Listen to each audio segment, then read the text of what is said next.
Thank you, Chair. That wraps it up for the Department of Health and for our attached agencies. We're happy to entertain any questions. Members, any questions? Senator Misalucha. So, Director, on page 12 of your report, you indicated, and I'm not sure if it's a typo, that for that new office to oversee the cannabis, you wanted 3,000 positions? Is that a typo? Plus operational expenses. That would, this is Danny Wong Tomiyasu. Yes, that would be a typo. It was 3 positions. Okay. Because I'm going for 516,000. It's No, it's penny for the dollar. Thank you for the question. It's for 3 positions and public health education and training campaign. Could you also provide some update on how you're doing, how you're planning to set up that office? Because it's interesting, because it's the first time we're organizing it, right? It's been evolving and being organized over since 2017. And it's evolving because the industry is evolving. And what we've been noticing is that the number of manufactured products that are being considered by these licensees is evolving very, very quickly. And it's outpacing the ability of the state and other states as well to really regulate them and to ensure the safety of the product.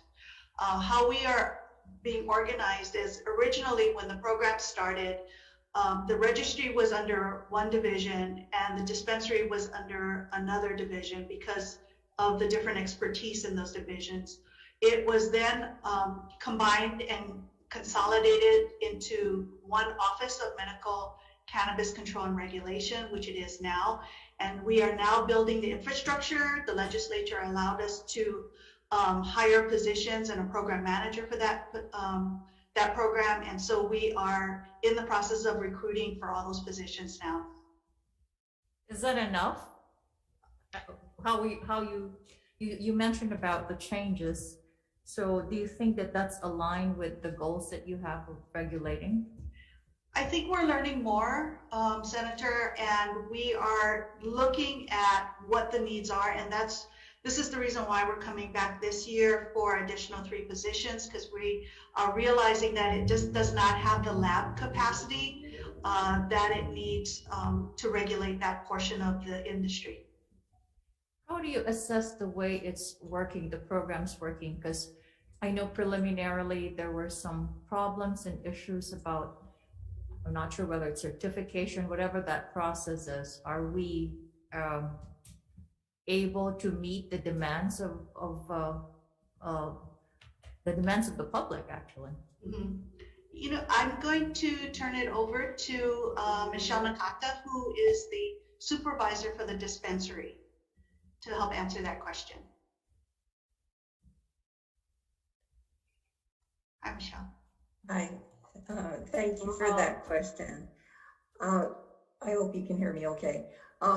So as far as the way that we are assessing what the program's needs are, a lot of it has been to monitor the ability to conduct on-site inspections, and then also to monitor observations of violations of the state regulations and rules, and to work with the licensees to bring them into compliance.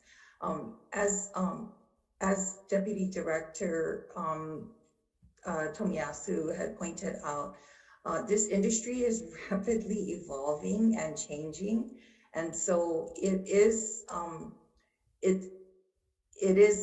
challenging.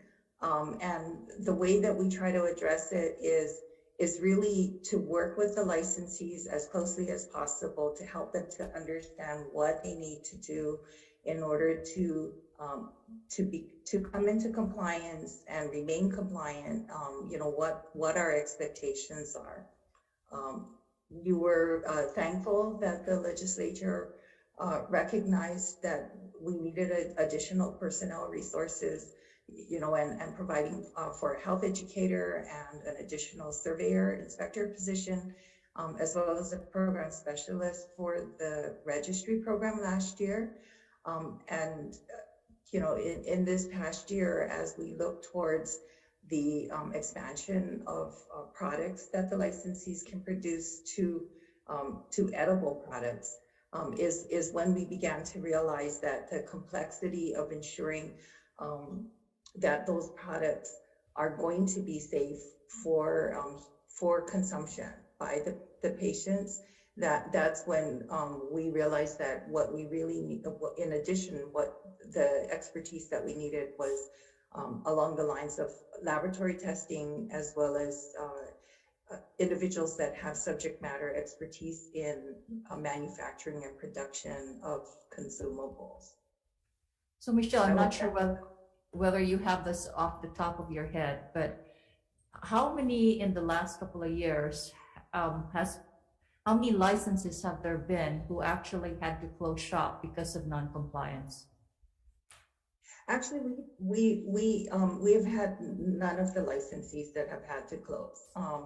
We right now, I mean, I know you had asked about whether the resources are sufficient. We do think that they are sufficient for now, primarily because the number of licenses statewide is limited to 8 licensees, and each of those licensees do have a limited number of facilities that they're allowed to open, right? 3 retails and 2 production centers. And as of right now, you know, in determining whether that's adequate to meet patient need, actually not all of the licensees have expanded to use all of the facilities that they're allowed to have. So we do think that the current capacity is adequate to meet patient needs, and as a result, we're not looking at, you know, a large expansion.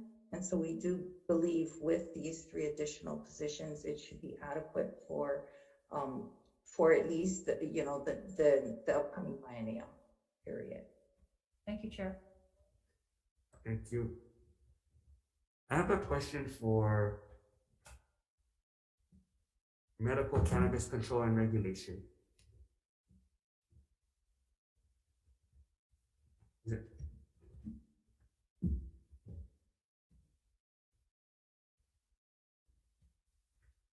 Okay.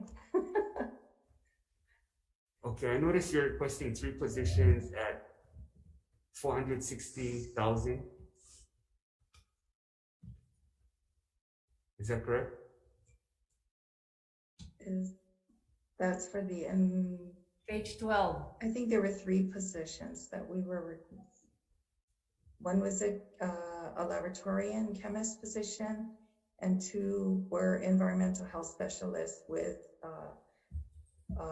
manufacturing expertise. Yeah, so is that inclusive with benefits, or is that the salary, the 460?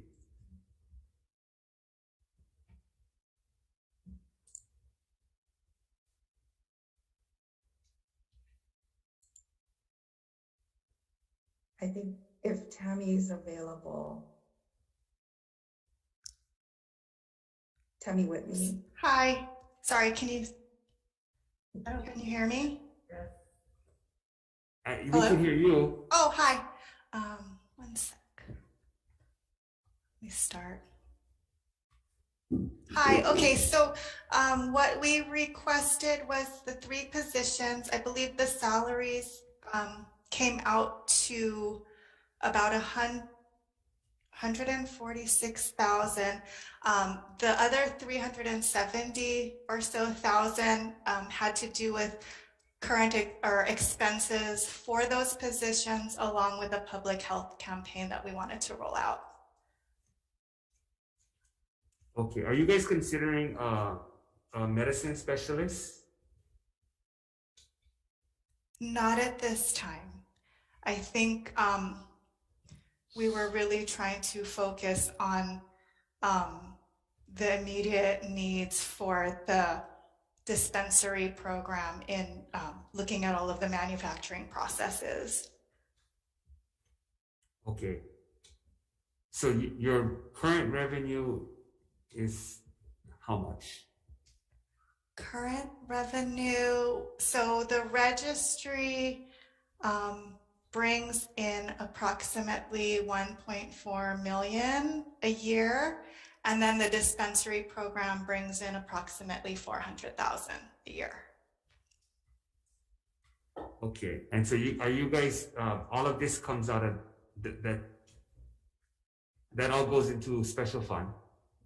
The revenue goes into the medical cannabis special funds, yes. So all the positions and the program money you're talking about are coming out of the special fund?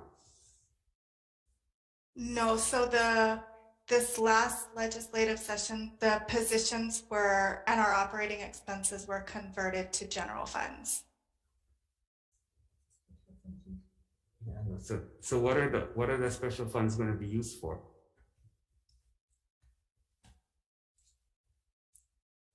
I believe, I think future expansion of our program, we would like to be able to use it for that. Okay, thank you. Understand. Senator Kidal. Thank you. So when is this future expansion going to happen? Well, I just think it's something, you know, over time as we look to how fast and what's going on with the industry and our patients, and assessing our needs at that time.